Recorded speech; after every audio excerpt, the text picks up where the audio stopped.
Hey everybody, this is the introduction and like the junk at the beginning of the book of Soviet Marxism, A Critical Analysis by Herbert Marcuse. It was originally published in 1958, and I think this printing is from 1969 that I'm reading from. So, I don't know. Acknowledgements. The first part of this work is the result of my studies as a senior fellow at the Russian Institute, Columbia University, during the years 1952 to 53. The second part was prepared at the Russian Research Center, Harvard University, in 1954 to 55 under a special grant from the Rockefeller Foundation. I am much indebted to the Russian Research Center and especially to its director, William L. Langer, and Associate Director, Marshall D. Schulman, for their kindness in relinquishing to Columbia University Press their publication rights to the second part. I also wish to express my thanks to George L. Klein, Columbia University, who prepared some of the material used in the second part of this essay, to Alfred E. Sen for his assistance with Russian references, and to Arkady R. L. Gerland, who offered valuable help and comments. My friend Barrington Moore Jr. read the manuscript and helped me as usual with his incisive criticism. The index was prepared by Maud Hazeltine, Hazeltine. Herbert Marcuse, Brandeis University, June 1957.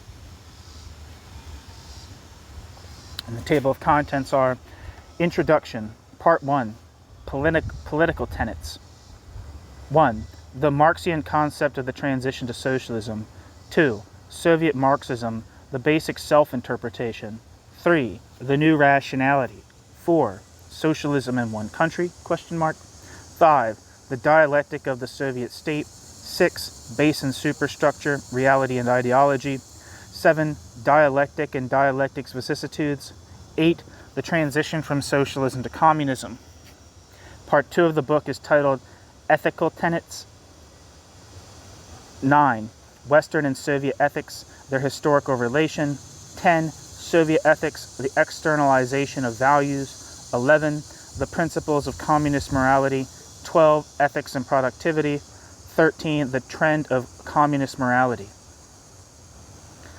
Okay, so introduction.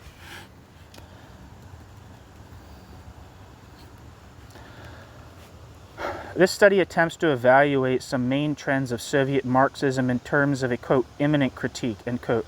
That is to say, it starts from the theoretical premises of Soviet Marxism, develops the theoretical premises of Soviet Marxism's ideological and sociological consequences, and re-examines the present premises in the light of these consequences.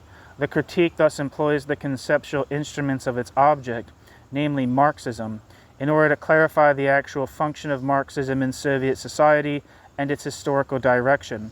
This approach implies a twofold assumption. 1. That Soviet Marxism, i.e. Leninism, Stalinism, and post-Stalin trends, is not merely an ideology promulgated by the Kremlin in order to rationalize and justify its policies, but expresses in various forms the realities of Soviet development. If this is the case, then the extreme poverty and even dishonesty of Soviet theory would not vitiate the basic importance of Soviet theory, but would itself provide a cue for the factors which engender the obvious theoretical deficiencies. 2.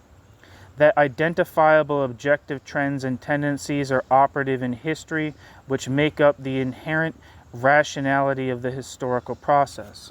Since this assumption is easily misrepresented as acceptance of Hegelian metaphysics, a few words may be said in the way of defense and explanation. Belief in objective historical, quote, laws is indeed at the very core of Hegel's philosophy. To Hegel, these laws are the manifestation of capital R reason, a subjective and objective force operating in the historical actions of men and in the material and intellectual culture. History is thus at one and the same time a logical and teleological process, namely progress, in spite of relapses and regressions, in the consciousness and realization of freedom. The sequence in the principal stage of civilization is thereby ascent to higher forms of humanity, quantitative and qualitative growth. Marx has retained his basic notion while modifying it in a decisive sense. History progresses through the development of the productive forces, which is progress not in the realization of freedom, but in the creation of the prerequisites of freedom. They remain mere prerequisites in the interest of class society. Thus, for Marx, history is certainly not the manifestation of reason, but much rather the opposite. Reason pertains only to the future of classless society as a social organization geared to the free development of human needs and faculties. What is history to Hegel is still prehistory to Marx. The assumption of historical laws can be separated from all teleology.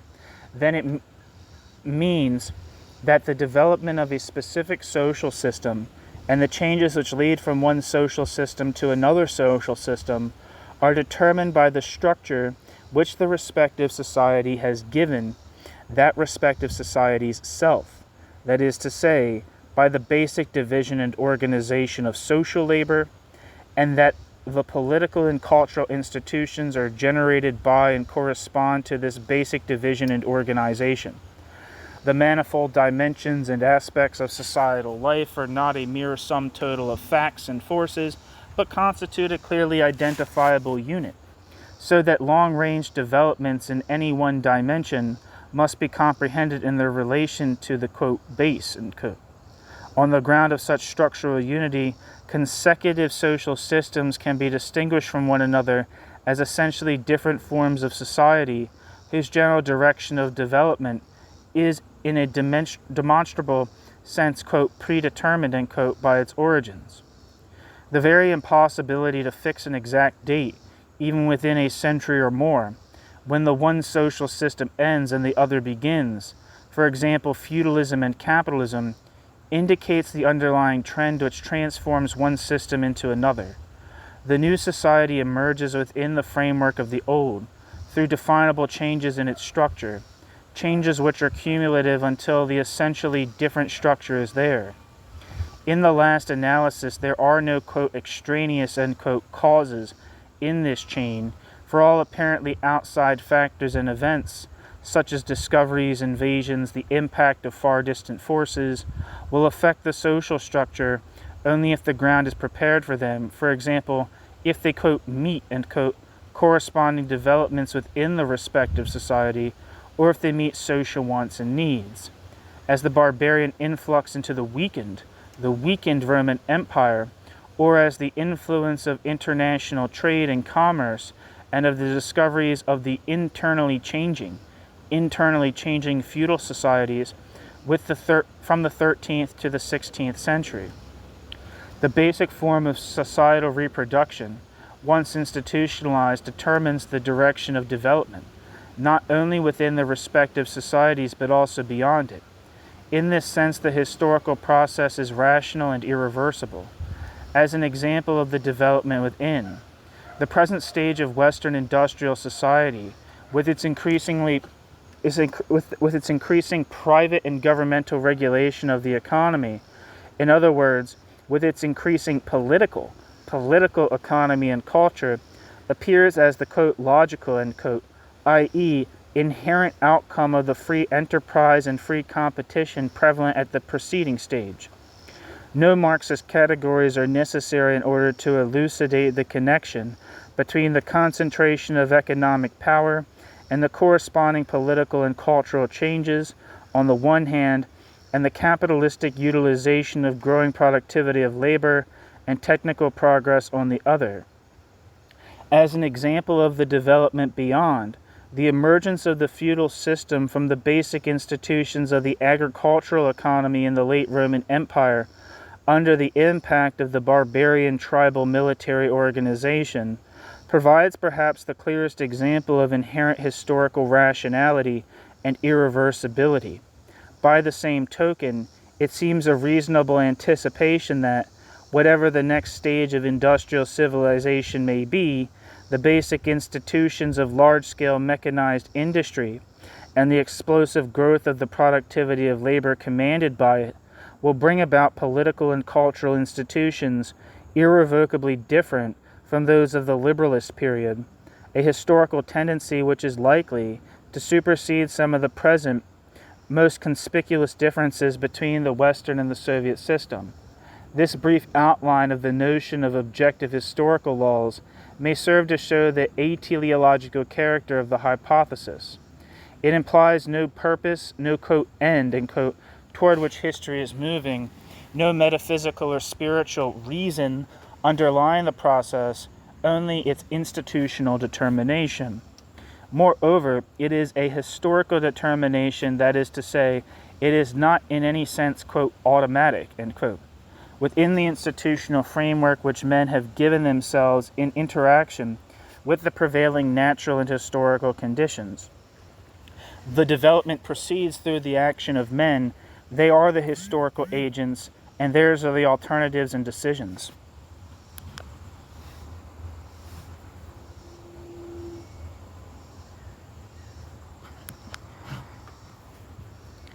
In applying the hypothesis to the interpretation of Soviet Marxism, one qualification imposes itself from the beginning. It seems that the determining trend cannot be defined merely in terms of the structure of Soviet society, but that it must be defined in terms of the interaction between Soviet and Western society. Even the most cursory survey of Soviet Marxism is confronted with the fact that almost every turn in the development of Soviet theory and Soviet policy reacts to a corresponding Western development and vice versa. This seems self-evident and hardly worth mentioning were it not for the fact that it is usually taken too lightly, taken into account merely with respect to diplomacy and propaganda, or understood as arrangements of expediency, short-term adjustments, and so on. However, the interaction seems to go much further, and to express an essential link between the two conflicting systems, thus affecting the very structure of Soviet society. In its most visible form, the link is in the technical economic basis common to both systems, i.e., mechanized and increasingly mechanized industry as the mainspring of societal organization in all spheres of life. As against this common technical economic denominator stands the very different institutional structure, private enterprise here, nationalized enterprise there.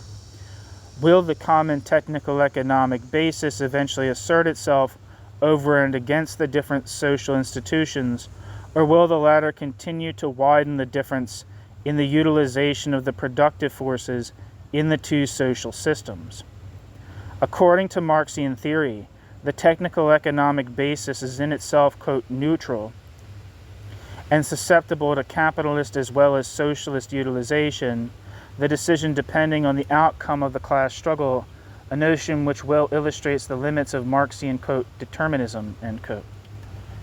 For a critique of the idea that the technical economic base is neutral, especially the economic base, come on, the technical base of production being neutral, check out the pieces that I have on this from the book by Phil Slater titled, I think it's Toward a Critique of Technology. It has pieces by Raniero Pansieri, and I can never remember the author's name, but it's Monica something. It's a fantastic piece of about the kind of it's a general, I don't know, what's the word? A gloss, I guess you'd say, or a brief overall history of the relationship between Marxism and technology. Anyway, the question plays a decisive role in evaluating the international dynamic and the prospects of a global, quote, state capitalism, end quote, or socialism. Its discussion lies outside the scope of this study, which, however, may provide some preparatory material. In the interaction between Western and Soviet developments, far from being an external factor, pertains to the determining historical trend, to the historical, quote, law governing Soviet Marxism, as well as to the reality reflected in Soviet Marxism. From the beginning, the specific international dynamic released by the transformation of, quote, classical, end quote, into organized capitalism, in Marxist terms, monopoly capitalism, defines Soviet Marxism, in Lenin's doctrine of the avant-garde, in the notion of, quote, socialism in one country, end quote, in the triumph of Stalinism over Trotskyism and over the old Bolsheviks, in the sustained priority of heavy industry, in the continuation of a repressive totalitarian centralization, they are in a strict sense responses to the, in Marxian terms, quote, anomalous, end quote, growth and readjustment of Western industrial society, and to the decline in the revolutionary potential of the Western world resulting from this readjustment. The degree to which these developments have shaped Soviet Marxism may be illustrated by the function of the term, quote, coexistence, end quote. The notion of coexistence has received very different emphases with Soviet Marxism, from a short-term tactical need to a long-range political objective. However, the very distinction between, quote, short-term, end quote, and, quote, long-range, end quote, is meaningless without identifiable standards of measurement, which in turn presuppose a demonstrable theoretical evaluation of the historical direction of Soviet developments. In Soviet Marxist language, everything is short-term if compared with the final event of world communism. Outside the realm of this language, it is nonsensical to call, quote, short-term, end quote, policies which may last decades and which are imposed not by the political fluctuations, but by the structure of the international situation. Viewed in this context, coexistence is perhaps the most singular feature of the contemporary era, namely the meeting of two antagonistic forms of industrial civilization, challenging each other in the same international arena, neither one strong enough to replace the other. This relative weakness of both systems is characteristic of their respective structures and therefore a long-range factor. The end of one system's effectiveness would be tantamount to the end of the system. In Western industrial society, the weakness derives from the constant danger of overproduction in a narrowing world market and grave social and economic dislocations, a danger necessitating constant political countermeasures, which in turn limit the economic and cultural growth of the system. On the other side, the Soviet system still suffers from the plague of underproduction, perpetuated by its military and political commitments against the advanced Western world. The implications of this dynamic will be traced in the following chapters. The development from Leninism to Stalinism and beyond will be discussed as the result, in its main stages and features, of the, quote, anomalous, end quote, constellation in which a socialist society was to be built, coexistent rather than subsequent to capitalist society, as the competitor rather than the heir of capitalist society. Footnote: use of the term, quote, socialist, end quote, for Soviet society in this study nowhere implies that this society is socialist in the sense envisaged by Marx and Engels. However, it is assumed that the initial intention and objective of the Bolshevik Revolution was to build a socialist society. End footnote.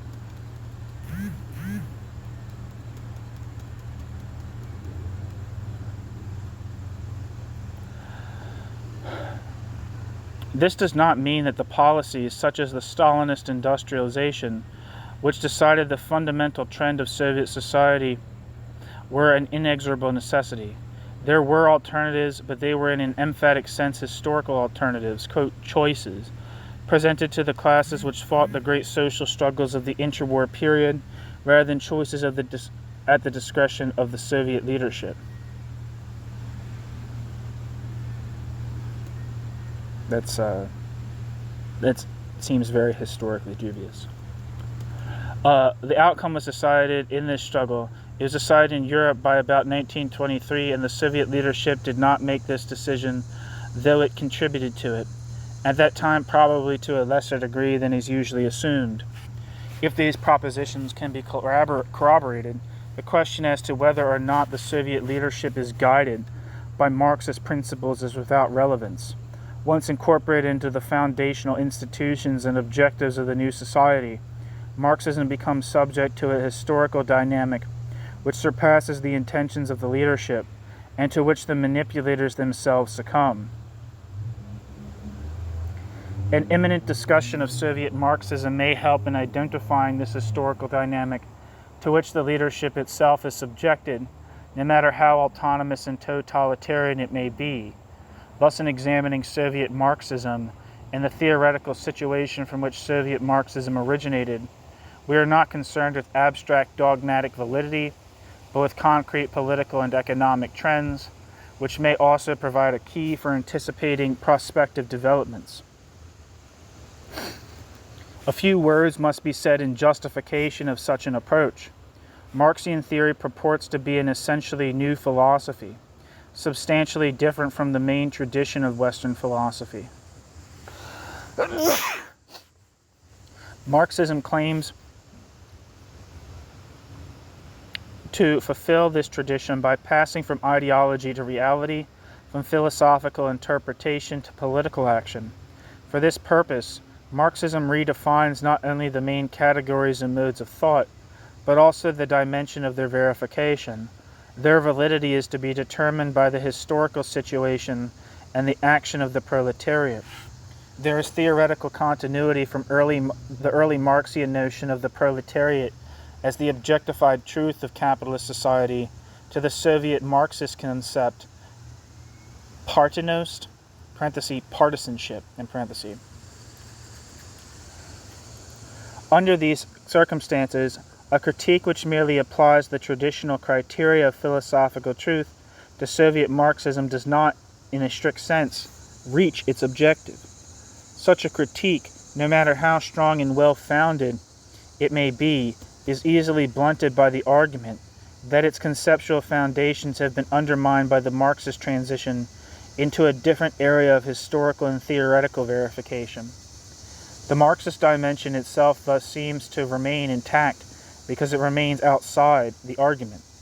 But if the critique enters that very dimension by examining the development and use of the Marxist categories in terms of their own claim and content, it may be able to penetrate the real content beneath the ideological and political form in which it appears. A critique of Soviet Marxism, quote, from without, end quote, must either discard its theoretical efforts as, quote, propaganda, end quote, or take them at their face value, namely as philosophy or sociology in the traditional sense of these disciplines. The first alternative seems to beg the question as to what is meant seriously in Soviet Marxism and on what grounds the distinction is made.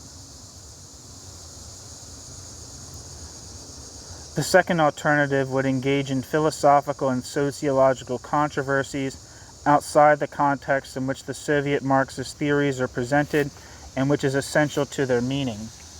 Treated in this manner as items in the history of philosophical or sociological thought, the articles of the Concise Philosophical Dictionary, for example, or the logic discussion of 1950 to 51 are totally irrelevant. Their philosophical faults are obvious to any scholar.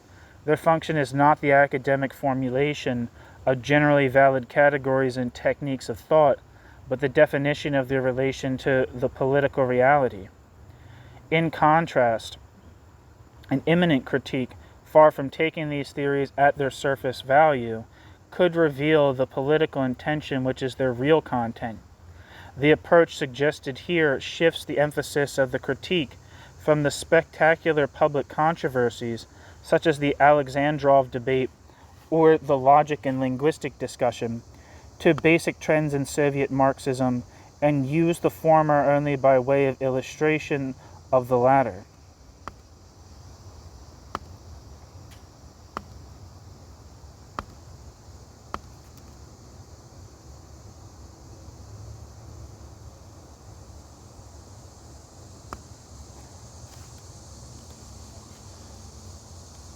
The imminent critique proceeds under the assumption that Marxian theory plays a decisive part in the formulation and execution of Soviet policy, and that from the Soviet use of Marxian theory, inferences may be drawn for the national and international development of the Soviet state.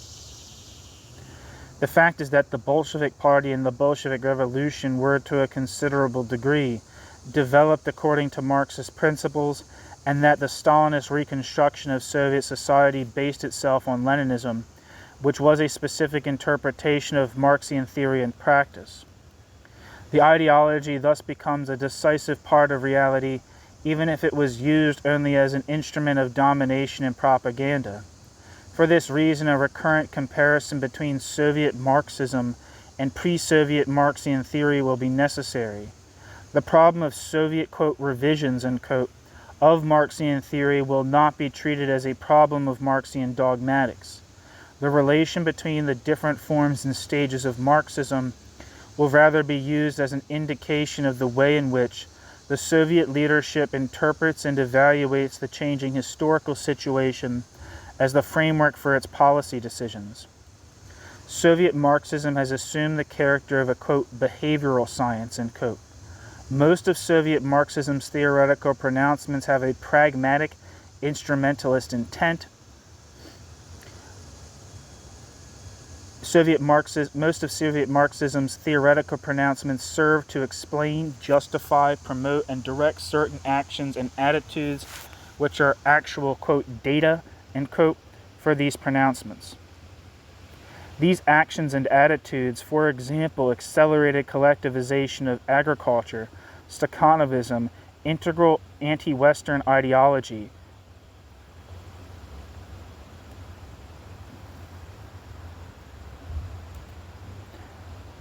insistence on the objective determinism of basic economic laws under socialism, are rationalized and justified in terms of the inherited body of Marxism-Leninism, which the Soviet leadership applies to the changing historical situation, but is precisely the pragmatic behaviorist character of Soviet Marxism, which makes it an indispensable tool for the understanding of Soviet developments. The theoretical pronouncements of Soviet Marxism, in their pragmatic function, define the trend of Soviet developments. Oh, my mother's plant fell over on me. Fix that. I'm trying to.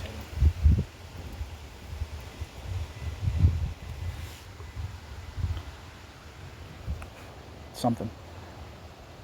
Sort of propped up.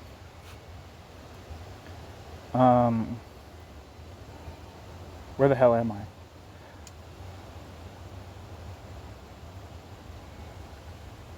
I'll repeat the last sentence that I remember reading. These actions and attitudes, for example, accelerated collectivization of agriculture, Stakhanovism, integral anti-Western ideology, insistence on the objective determinism of basic economic laws under socialism, are rationalized and justified in terms of the inherited body of Marxism-Leninism, quote, Marxism-Leninism, end quote, which the Soviet leadership applies to the changing historical situation. But it is precisely the pragmatic behaviorist character of Soviet Marxism which makes it an indispensable tool for the understanding of Soviet developments. The theoretical pronouncements of Soviet Marxism, in their pragmatic function, define the trend of Soviet developments. Distinction must therefore be made between overt formulation and actual meaning of Soviet Marxist statements. This distinction is not conveyed by the convenient term, quote, Aesopian language, end quote, which conceals rather than points up the real distinction. To be sure, in Soviet usage, the meaning of, quote, democracy, quote, peace, quote, freedom, etc., is very different from that understood in the Western world, but so is the meaning of, quote, revolution and, quote, dictatorship of the proletariat, end quote. The Soviet usage also redefines the meaning of the specifically Marxian concepts. The latter themselves are transformed insofar as Soviet Marxism claims to be Marxism in and for a new historical situation. They form the Marxist answer to the fundamental economic and political changes during the first half of the century. From this point of view, Soviet Marxism appears as the attempt to reconcile the inherited body of Marxian theory with a historical situation which seemed to vitiate the central conception of this theory itself, namely the Marxian conception of the transition from capitalism to socialism. Preparatory to the discussion of Soviet Marxism, we must therefore circumscribe the historical as well as the theoretical situation from which Soviet Marxism derived. We must try to identify the point at which the historical development seem to explode the Marxian analysis. This is the crucial point for the understanding of Soviet Marxism. Part 1 of this study aims at analyzing the basic conceptions by virtue of which Soviet Marxism appears as a unified theory of contemporary history and society. We take these concepts in their dogmatic statement only in order to develop them in the context of the social and political processes which they interpret and which alone make them meaningful. Emphasis is throughout on the tendencies which Soviet Marxism seems to reflect and anticipate. Whereas Part 1 is thus focused on the objective factors underlying Soviet Marxism, Part 2 deals with the subjective factor, that is, with the, quote, human material, end quote, which is supposed to follow the lead and attain the goals set by Soviet Marxism. The material for this part is taken from Soviet ethical philosophy.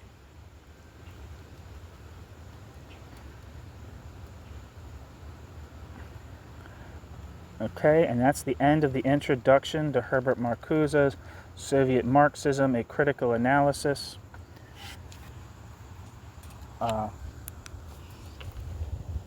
Yeah.